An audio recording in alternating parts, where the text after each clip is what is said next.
I think family cottages can be one of the best things in a family. It's sort of where your kids grow up and your grandkids grow up and the cousins all get to know each other and memories are made. So they can be fantastic parts of a family life, but in my experience they can also be real problems in terms of financial management and estate planning.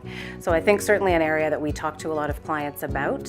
One of the issues that happens is when you pass your cottage to your spouse, there's no tax consequence at that time. You're allowed to pass assets within your generation without any tax.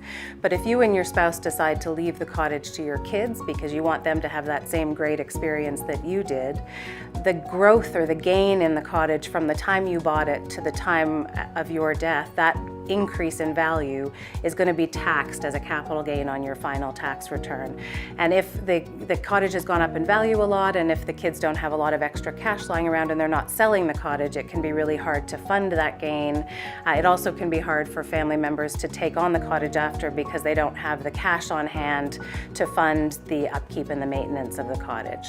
So those are issues that we have to deal with. I would say there's three things that people should think about in terms of cottages.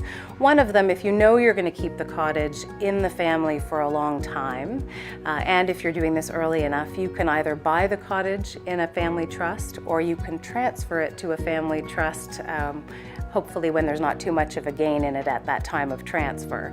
So if you hold the cottage in the trust keeps going after your time of death, so there's no realization of that gain when you die.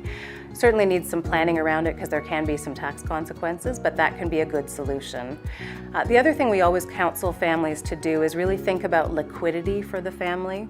So if you're leaving them the cottage, but the kids are still in an age where they're starting their careers and they have young children, you might also leave a fund in your will that can be a maintenance fund for the cottage. So leave some money in trust that can be managed, and the income from that money can be used for the maintenance and upkeep of the cottage. If you don't have assets to do that, you can leave some insurance for that purpose, but leaving some money so the kids can manage the costs of the cottage can be helpful.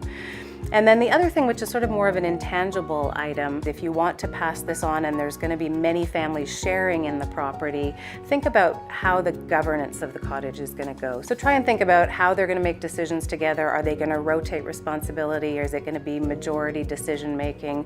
All of that is easier to have a discussion about before you're gone if you can, or for everybody to talk about together before it becomes an issue later on.